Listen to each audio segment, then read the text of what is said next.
Show me, show me, show me how we light the way. The path that shines so bright, we'll say. The one where all our fears can fade and hope begins to grow.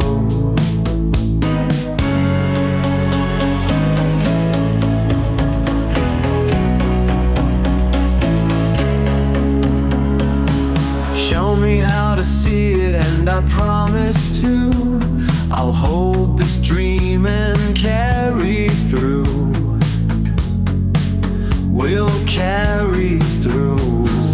Walking through the endless haze, we lift our eyes, we shift the gaze, dreaming of the brighter skies that glow for every soul. Why do we turn away, we say? Why don't we build today a world that lifts us all?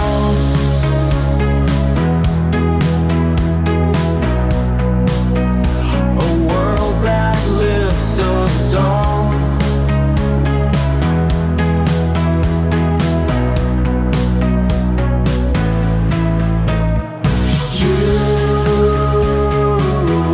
Strong and steady,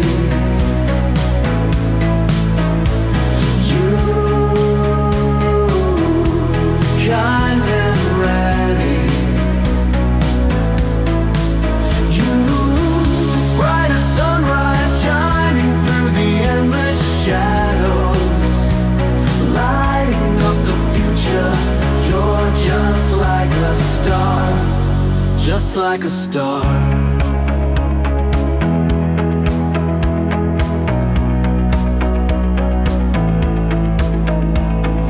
Morning whispers in the air, a vision shines, a world we share, breathing hope in every name, the voices rising high. Together we're no longer bound, the chains we break, the world we found. A place where dreams begin to soar and open every door. You, strong and steady, you, kind and ready, you, dreaming freely, building in the brightest moments, lifting up the weary. You're just like a dream, just like a dream.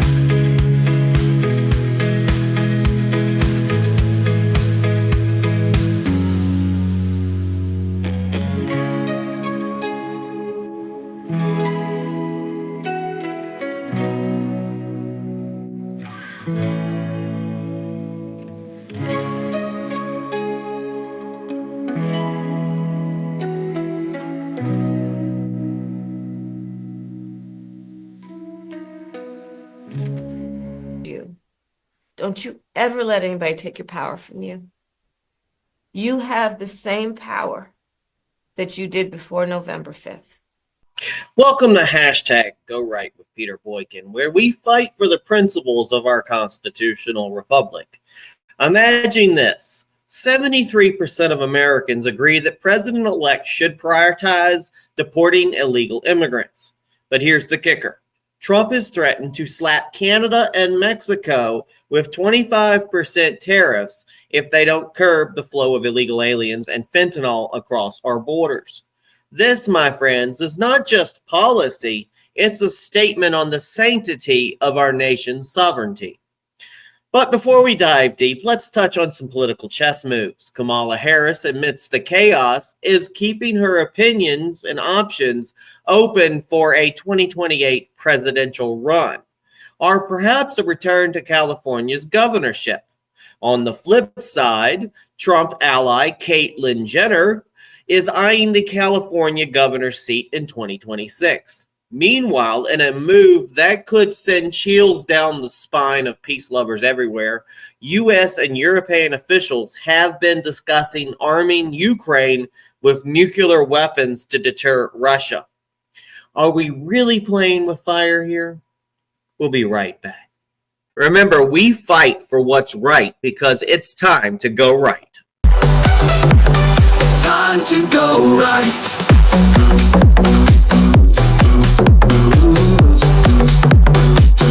Time to go right.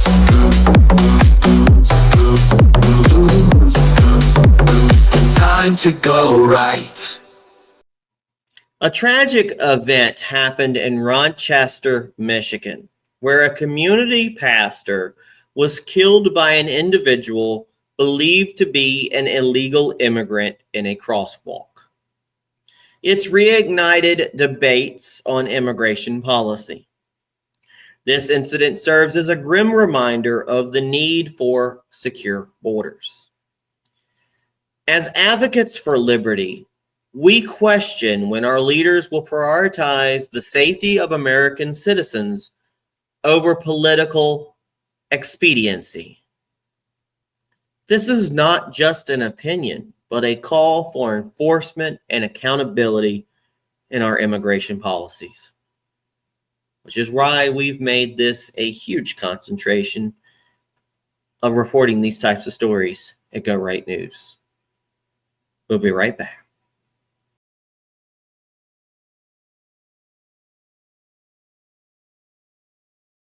We have to show the American people. We got to be transparent and show the American people why we need to secure the border. It's about saving lives. Bottom line, it's about saving lives. And I'm sick and tired of my 34 years of holding dying children, holding dead children, talking to girls as young as 9 that were raped multiple times. And I've said it before, everything innocent and pure within that little girl was ripped from her, and she will never be the same. We're going to tell the story. American people need to know the story. And a systemic shift President Trump for American justice. Special counsel Jack, and well, he's special, all right. Special counsel Jack Smith has dropped all federal charges against President-elect Donald Trump, signaling an end to what many see as a politically motivated witch hunt. Now, here's the breakdown.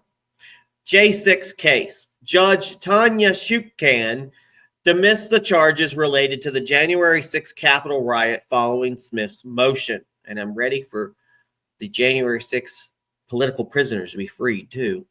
Classified documents case, previously dismissed by Judge Aline Cannon. Smith has now withdrawn his appeal, acknowledging the DOJ's policy against prosecuting a sitting or incoming president. The cessation of these legal battles comes as other cases against Trump crumble. The Georgia election interference case against him was paused due to corruption allegations against DA Fani Willis, and the New York hush money case has been indefinitely postponed. Trump, celebrating this legal victory, stated, quote, over $100 million of taxpayer dollars has been wasted in the Democrat Party's fight against their political opponent, me. It was a political hijacking and a low point in the history of our country that makes such a thing could have happened. And yet I persevered against all odds and won. Make America great again. And we're also talking about 2 assassination attempts, almost 3 as well. This statement reflects not just a personal triumph, but underscores the opinionated view that this was lawfare, a term used here to imply legal action driven by political motives rather than justice. We'll be right back. Don't you ever let anybody take your power from you. You have the same power that you did before November 5th. And you have the same purpose that you did.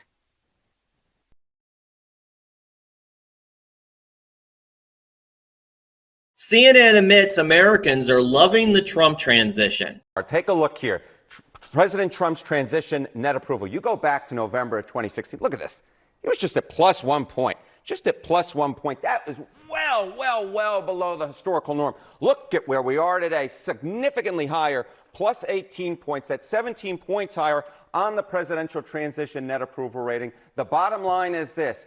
If 8 years ago Americans were lukewarm on Donald Trump, at this particular point, they're giving him much more the benefit of the doubt. A lot more Americans are in love with this transition. This much more meets the historical norms where normally presidents get that boost coming out of their victory. And what we're seeing here is Donald Trump's presidential transition is getting a thumbs up, and dare I say, 2 thumbs up from the American people. And, you know, we're still on the appointment phase at this point, but it does give insight to sort of where this team is thinking to lead some of these key departments, of course. I mean, but how do people feel about the prospects of his presidency, given the context of some of these picks? Yeah, it's not just that they like what Donald Trump is doing right now. They're optimistic for the future. So, again, let's compare ourselves now versus where we were 8 years ago. And what you see 8 years ago, 53% of Americans were scared or concerned, the majority towards the upcoming Trump term. Look at where we are now. The shoe is on the other foot. 53% of Americans are excited or optimistic. It's flip-flop, where a narrow majority 8 years ago were scared or concerned about the upcoming Trump term. Now what we see is that the majority is excited or optimistic about the Trump term.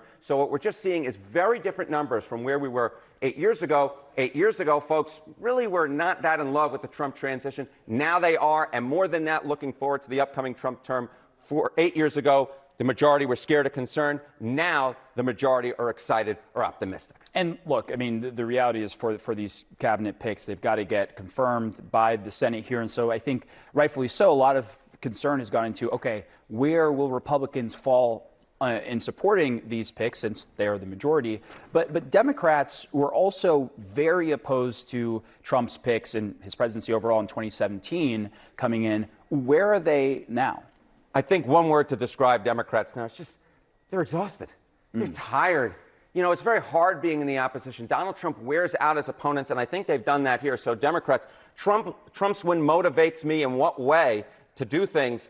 Just 44% say to oppose Donald Trump. The majority, the 56%, either 46%, it doesn't motivate me at all, which I think is really the exhaustion pick, right? This is the plurality. Or 10% say it actually motivates them to support Donald Trump. Together, these numbers get 56%, far higher than the 44% who say oppose Donald Trump. The bottom line is this. Republicans very motivated by Donald Trump's win, and compared to 8 years ago, Democrats just really tired. They have just given up. We'll see what happens, right? Yeah, Trump gets sworn November in. 2024. I think a lot of people are exhausted after the election. I think a lot of people are exhausted, but this is really a very different picture from 8 years ago. The American folks are much more behind Donald Trump than they were back in November of 2016. And Democrats, who are so rich in their opposition to Donald Trump 8 years ago, at this particular point, they're just like, I'm going to take a step back. All right. Harry Anton, everyone, appreciate you being here. Thank you. Being here and staying over there. This distance is good. Kate? Tucker recalls what happened the last time a politician tried to take on the deep state. I know a couple of people who I know are compromised in the U.S. government, and I sort of feel sad for them, because how'd you like to be in that position? All it would take is one brave man to give a press conference. There was actually a guy, Cokie Roberts' father, Hale Boggs, who stood up in Congress. He was this majority leader in about 1970. He was on the Warren Commission, and he did not buy the conclusions at all, and he told other people that. He was from Louisiana, and he stood up and made some noises about on the floor of the House about how the CIA was doing things they were not supposed to do in domestic politics and had unchecked power, etc. Numerous members of Congress have reported to me that their telephone conversations and activities are the subject of surveillance by the FBI, confirming my own experience, which substantiates these allegations. He was immediately denounced as mentally ill, probably an alcoholic, and then he disappeared in a plane crash with Begich in 1972 in Alaska. The plane was never seen again. Look, I'm not saying he was murdered for that, though. You know, I would not at all be surprised if he was, but why is he the last guy to say anything like that? Well, because he died in a plane crash and was declared mentally. Maybe. No, but When the chief law enforcement agency of the nation violates the law, then we're indeed in trouble. The CEO of Axios threw a tantrum over Elon Musk telling his users on X, "You are the media now." I hate this damn debate about we don't need the media. It is not true. Think about what makes this. I love this country. I'm a beneficiary of this country. Like some dipshit from Wisconsin who can come and start 2 companies, be up here, win an award, sit next to Mikey. I'm a beneficiary of it. But there's something about the country. There's something about it, right? There's something about freedom, capitalism, the animal spirits of democracy. But at the core of that is maybe transparency, maybe a free press, maybe the ability to do your job without worrying to go to jail, maybe the ability to sit in a war zone and tell people what's actually happening so they're not just looking at distortion. Matters. It matters profoundly. It's why it's not like we just love getting up at 3 or 4 in the morning doing this every single day. Like, we do it because we love it. We do it because it matters. The work that we do matters.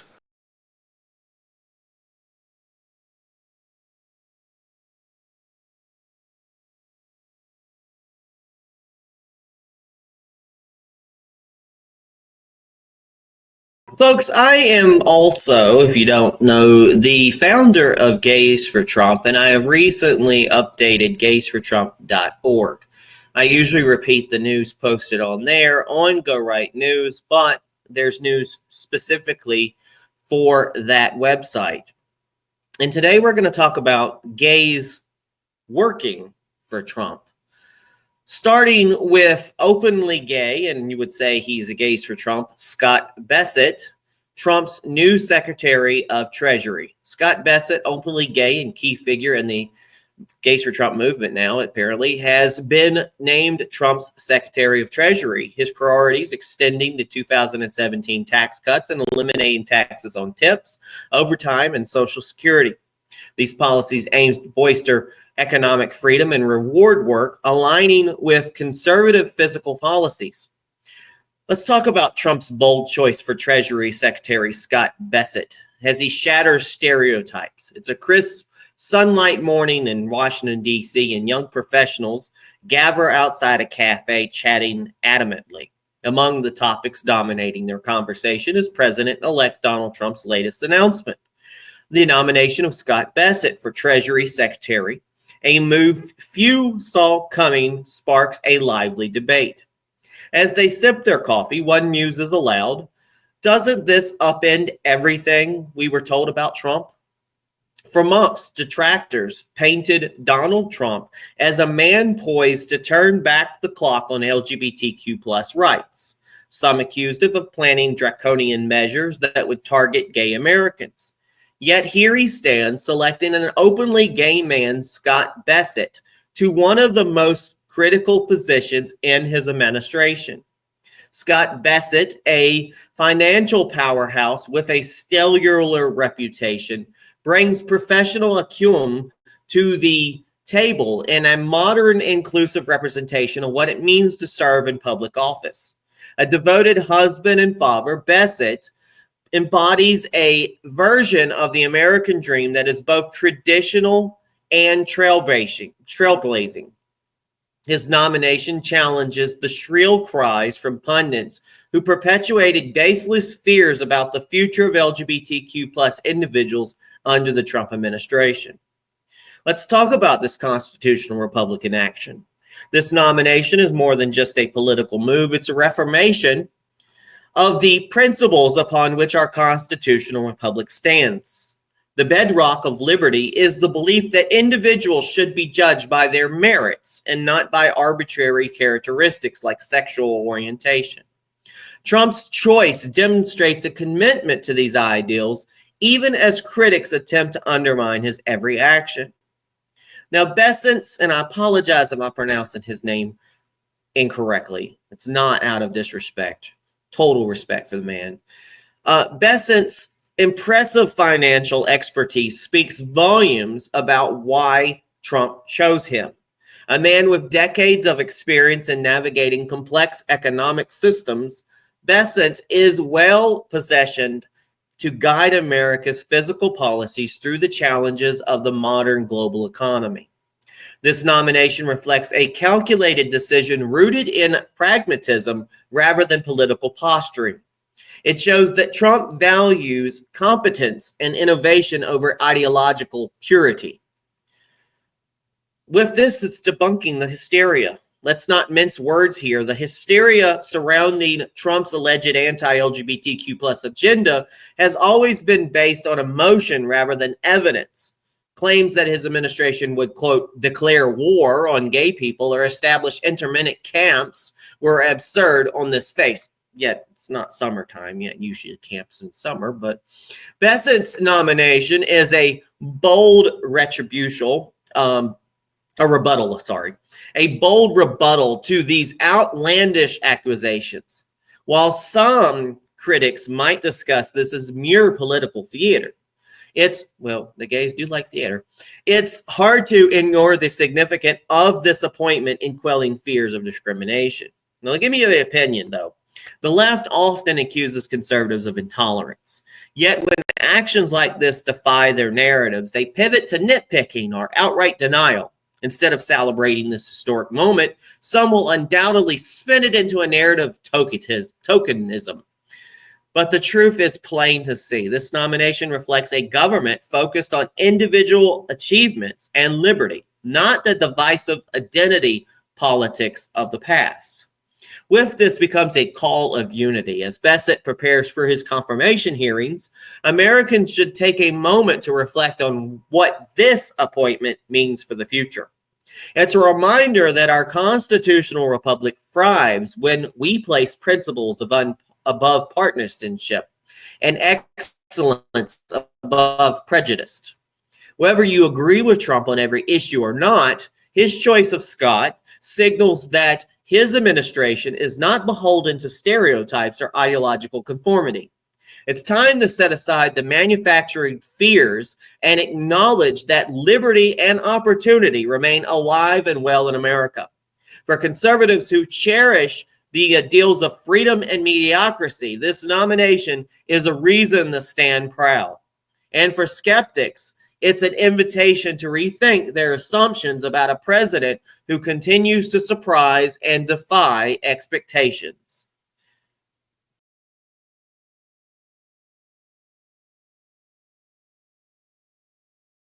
So Trump just announced that Scott Bessent is his pick for Treasury Secretary. Scott is an investor, a hedge fund manager, and the founder of Key Square Group. He lives in Charleston, South Carolina, primarily, with his husband and 2 children. When Scott is confirmed, he will be the highest-ranking openly gay official in U.S. history. But wait, doesn't Trump hate gay people? This incessant fear-mongering from the left is the reason why people are leaving the left in droves. No one takes you seriously anymore. Trump has a history of being on the LGBT community side, despite what the liberal media has to say. Trump was primarily responsible for deleting any anti-LGBT rhetoric from the Republican Party platform. He was the first president in history coming into office supporting gay marriage. He's hosted a plethora of gay marriages in the comfort of his own home at Mar-a-Lago. His Supreme Court ended workplace discrimination on the basis of sexual orientation. Trump appointees Neil Gorsuch and Amy Coney Barrett have reaffirmed Obergefell as settled law. Rick Grinnell was the first openly gay cabinet member in U.S. history appointed by Trump. And President Trump launched a global initiative to decriminalize homosexuality, especially in places like the Middle East, barring Israel, because they're fine with it. Whoever is saying that Trump is trying to take away rights from the LGBT community, they're lying to you.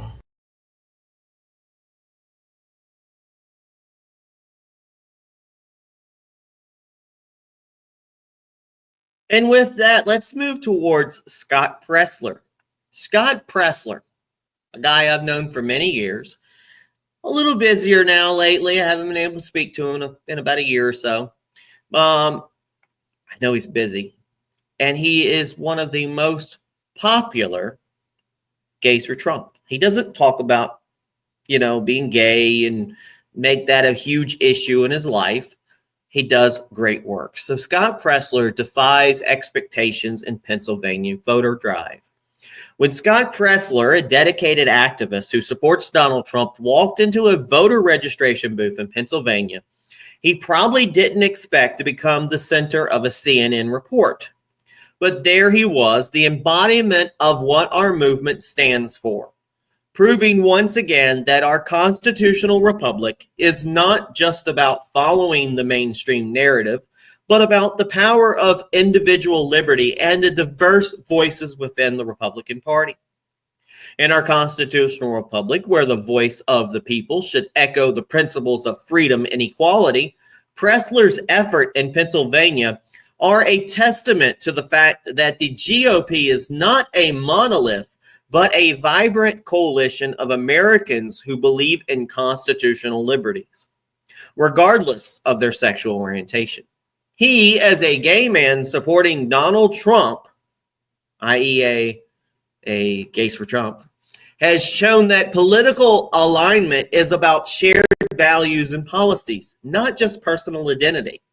His voter registration drives have registered thousands of new voters and challenged the status quo, showing that our political landscape is changing.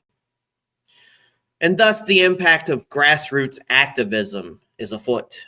Pressler's work in Pennsylvania underscores an important aspect of our political system. It's not just about the candidates at the top of the ticket, but about the grassroots level where real change begins. His efforts have directly contributed to the Republican surge we've witnessed, demanding constitutional reform under President-elect Donald Trump. This, in my opinion, is where the heart of our constitutional republic beats strongest, in the hands of its citizens who engage actively in the democratic process. I like to say republic, but in this case, it kind of does work that way. Challenging the narrative, folks. Yes, we are. And Scott's doing the best at it. The media's portrayal of Pressler has been a mixed bag. Some outlets have tried to paint him as an anomaly, a contradiction to their preconceived notions about political alignment. But we know, folks, with this group of Gays for Trump that I helped found with my other half of many years, we've been around for a long time. I mean, the log cabin's been around since 1977.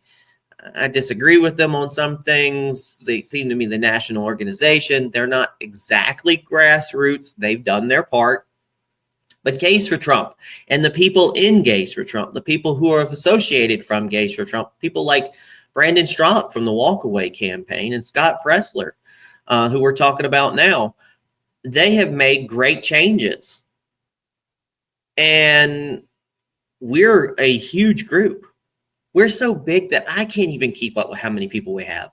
I have over 4,000 people in one group on Facebook, over 4,000 or so people following the page on Facebook. I have multiple people that follow Gays for Trump type accounts on Twitter. Everywhere that I'm able to plant the footing, it grows. And I know that they do polls and they claim that so many people voted for Trump and they're claiming that less people voted for Trump this year. But honestly, I looked at the polls and I've always said it makes no sense. Your little poll of whoever's out and all that, it doesn't make, there's more gay people who vote for Trump. There really is. So let's get back to Scott. This narrative, it fails to recognize the complexity and diversity within the Republican Party.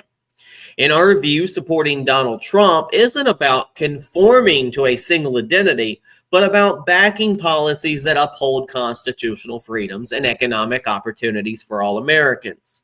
Now, I'm going to give you an opinion. I will always play devil advocate for issues. I am concerned about some of the issues that concern some of the trans people. Not that being transgender affects me personally, because it really doesn't. I have a lot of people in our group that say we should just be lesbians and gays and bisexuals, or some people just want lesbian gays. There's alliances that don't want trans. I break it down as this. For trans, no matter what, if you consider yourself a trans, if you're a man that wants to be a woman, you still technically are a gay male. If you're a woman who wants to be a man, you're technically still a lesbian woman, regardless of what they want to tell you. And we still have to worry about rights and freedoms and our liberties. But we also have to make sure where our liberties don't affect other people's liberties, which comes down to the trans sports, which comes down to the trans in the bathroom, which does come down to possible trends in the military. But we got to work through that. And the only way we can work through that is through compromise. While the left will scream and complain that, oh, you're anti-trans. I've been labeled that too, which makes no sense at all to me. At the end of the day, we have to work through. Thank God we have people like Scott Presler and others in our group, and myself included, that work for everybody's rights. And I hate it when people want to label me a certain way. I'm a Republican. I'm a moderate.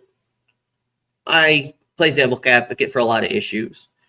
And because I work towards gay rights as well, sometimes people within my own party will try to say, well, you're a liberal, you're woke, and etc. But honestly, I'm not. For me, I think that it all boils down to the principles of our republic, the principles of our constitutional republic, which is why I like to call myself a constitutionalist for liberty. All right, sidetrack with that. The surprise and sometimes critical coverage of Presler's activism highlights a broader point. The Republican Party is evolving. Still got a lot to learn. It's becoming more inclusive while maintaining its core conservative values. And I still feel like the meaning of conservative could be social conservative, which I'm not a social conservative. But conservative can mean so many other things. It's about conservation. Now, this evolution is not without its challenges, but it's a journey toward a more representative constitutional republic where everyone has a stake in the future. Presler's activism serves as a shining example for others within Gays for Trump and Americans and beyond, showing that you can be true to yourself while advocating for conservative principles. Now, as we move forward, the work inspired by individuals like Scott Presler will continue to focus on voter engagement, ensuring that our constitutional republic reflects the will of all its citizens. We believe in a government that respects individual liberties, advocates for less intrusion, which means stay out of my bedroom, right? And supports policies that benefit everyone, not just a select few. Our activism is not just about securing votes for one election cycle. It's about fostering a long-term commitment to constitutional principles. It goes beyond Donald Trump. In conclusion, the journey of individuals like Scott Presler who support Donald Trump while proudly embracing their identity is a narrative of empowerment, diversity, and constitutional fidelity within our constitutional republic. While some may see our efforts as merely political, I argue that they are fundamentally about ensuring that our government remains true to the ideals of liberty, equality, and justice for all. This, in my opinion, is the true essence of being a constitutionalist for liberty and a moderate conservative Republican. Now, note, folks, the opinions expressed by myself are those of me, Peter Boykin. They do not necessarily reflect the views of all members of Gays for Trump or its affiliates. I might be the founder of Gays for Trump, but I've never became the dictator of Gays for Trump. I've called myself the president of Gays for Trump when I was in the organization stage, but I'm the founder. And we have many views. And only thing I can do is hope that we can gather this like-minded group and ensure that we're working through this, that we are specializing on things, that we're encouraging others to step up, like Scott Presler, Brandon Strzok, and others, so many others, and that we're not blacklisting each other. We've talked about that in the past. And we are using compromise for the best solution of not only gay rights, but American rights, and people's rights, and the world's rights, and human rights. And I do express when I have an opinion. Take that into account. We'll be right back.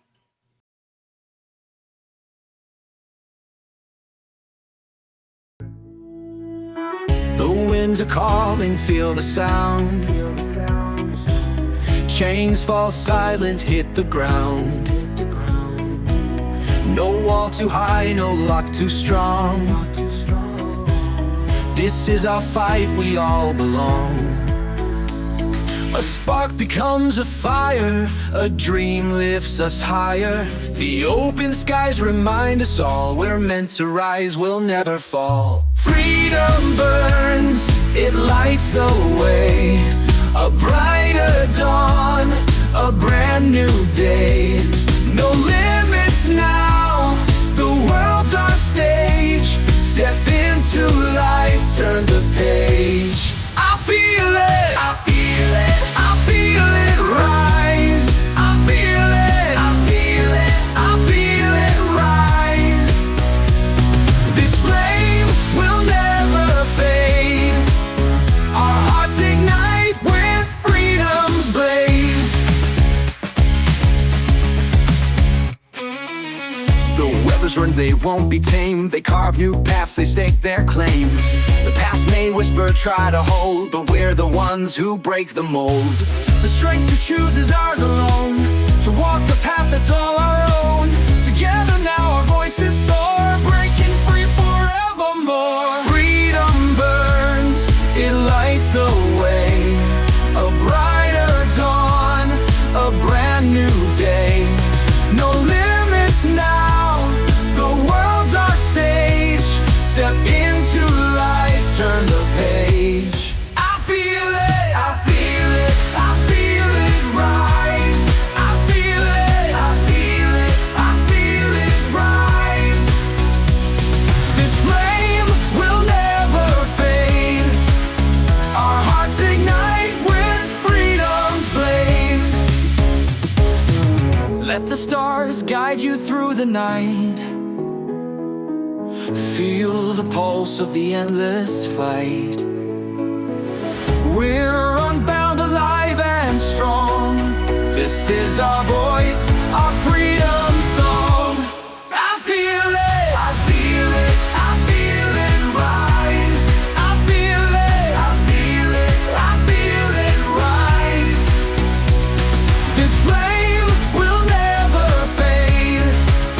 Our hearts ignite with freedom's blaze.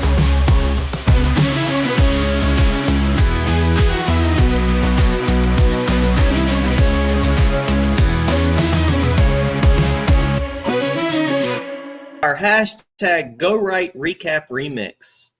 And I'm hoping you are sharing or following or redistributing or telling other people about this podcast, and you're checking out GoRightNews.com and other websites that are related to this, and just doing what you can do.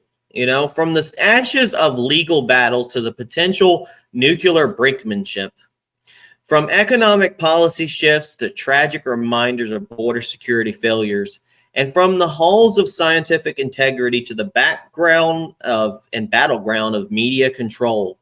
This episode of hashtag Go Right with Peter Boykin has taken us through a whirlwind of liberty challenges. We've seen the resilience of our constitutional republic in action, where justice, truth, and freedom are fought daily. We also talked about gays for Trump, gays working for Trump, and the diversity of the Trump administration and the growing change, what's positive in the Republican Party. As we close, remember the fight for our rights is ongoing, and every piece of information you gain here is a weapon in that fight. So arm yourself with knowledge by visiting GoRightNews.com for the raw facts. Catch the visual narrative on Go Right News at rumble.com. And keep up with our conversation through hashtag Go Right with Peter Boykin on Spreaker, Spotify, Apple, Amazon, YouTube, TikTok, and even on X and Twitter. As we wrap up today's episode, remember these stories are more than headlines. They are the battlegrounds for our freedoms. And every piece of news we cover here is at Go Right News with Peter Boykin is a call to action. We stand for the principles laid out by our founding fathers: liberty, accountability, and the rule of law. So I urge you, stay informed, stay vigilant, and most importantly, stay committed to the cause of liberty. Because in the fight for our rights, silence is not an option. Until next time, keep going right, keep questioning, and never stop fighting for what's right. Stay sharp, stay informed, and let's keep pushing to make America great and right again together. God bless. Peace.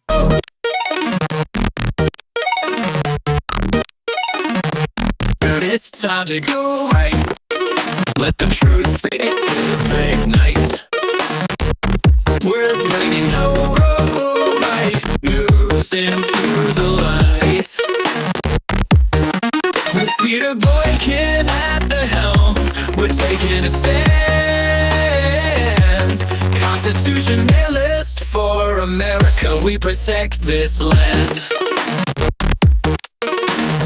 Welcome to the place where opinions align. With liberty's flame, our voices combine. Citizen journalism, honest and true. Let's go right, it's the podcast for you.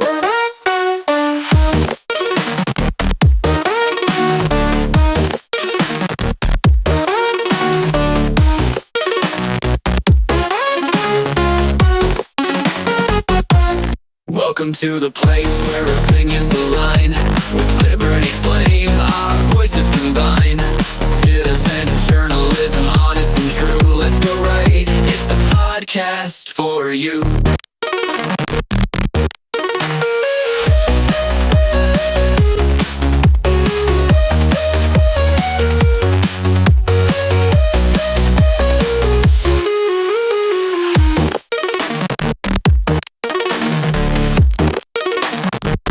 It's time to go right. Let the truth ignite. We're bringing the right news into the light. With Peter Boykin at the helm, we're taking a stand. Constitutionalist for America, we protect this land. Welcome to the place where opinions align. With liberty's flame, our voices combine. Citizen journalism, honest and true. Let's go right, it's the podcast for you.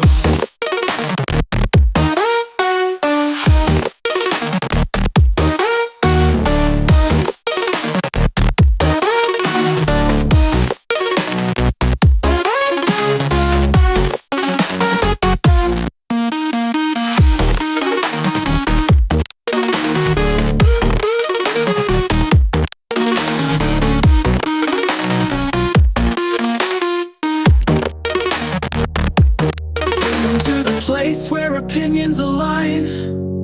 With liberty's flame, our voices combine. Citizen journalism, honest and true. Let's go right, it's the podcast for you.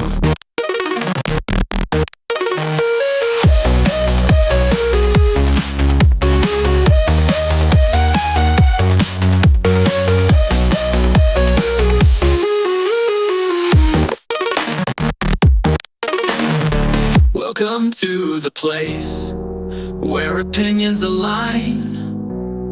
With liberty's flame, our voices combine. Citizen journalism, honest and true. Let's go right, it's the podcast for you.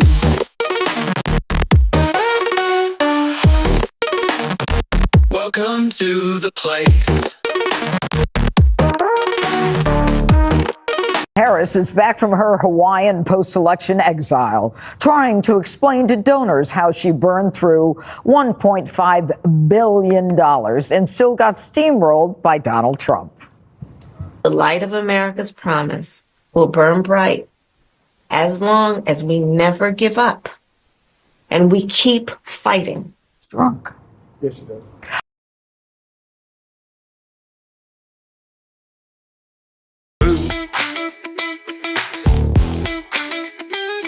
Yo, it's Peter Boykin standing tall for the Constitution, fighting for us all. Liberty's the answer, now hear the call. Go right with Peter Boykin, we're gonna stand strong. Go right with Peter Boykin. Truth in the news, you know he's not joking. Get your facts straight, it's the Liberty vibe. On Go Right News, we're keeping it alive. From the Constitution to the podcast grind, Peter Boykin's got the facts you'll find. Righteously free, it's a truth rewind. Tune in and you'll see it's a freedom kind. Go right with Peter Boykin. Truth in the news, you know he's not joking. Get your facts straight, it's a Liberty vibe. On Go Right News, we're keeping it alive. He's got the story, he's got the fight, bringing you the truth day and night. For liberty's sake, we're taking flight. Go right with Peter Boykin, it's feeling right.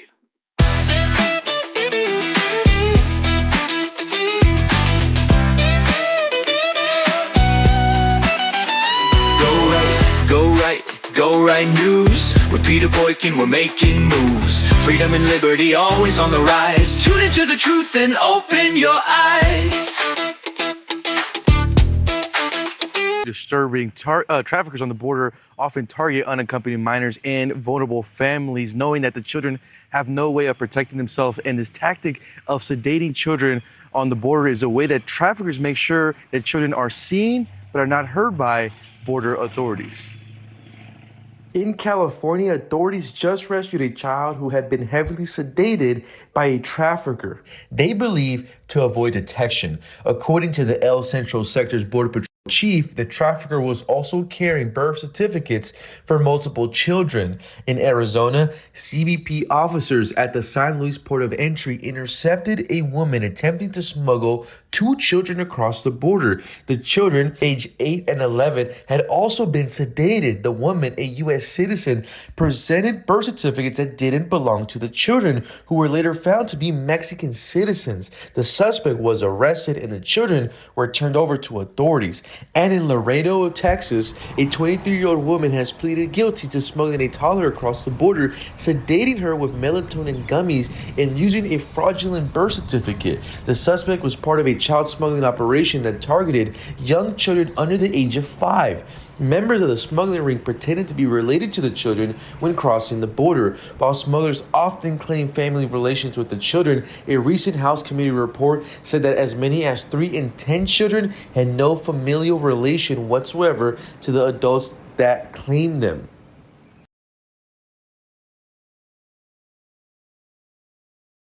The winds are calling, feel the sound. Chains fall silent, hit the ground. No wall too high, no lock too strong. This is our fight, we all belong. A spark becomes a fire,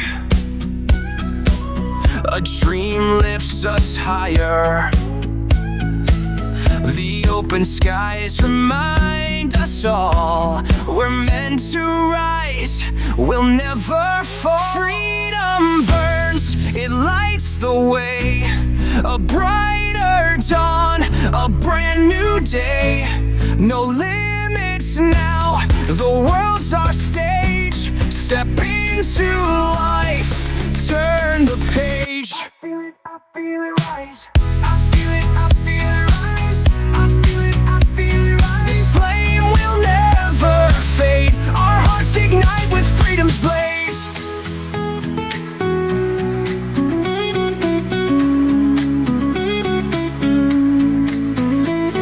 The rivers run, they won't be tamed.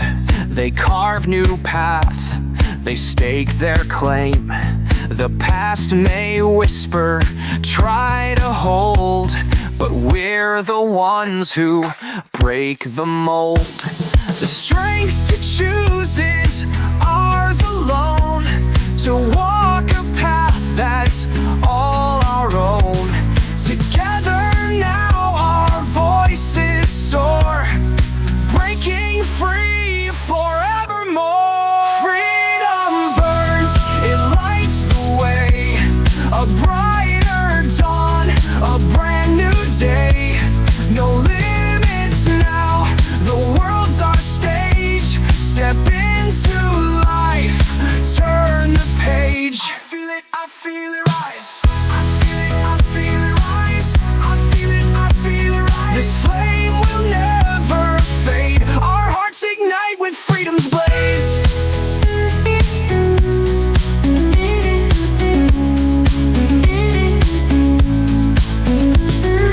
Let the stars guide you through the night. Feel the pulse of the endless fight. We're unbound, alive and strong. This is our voice, our freedom song. Freedom burns, it lights the way, a brighter dawn, a bright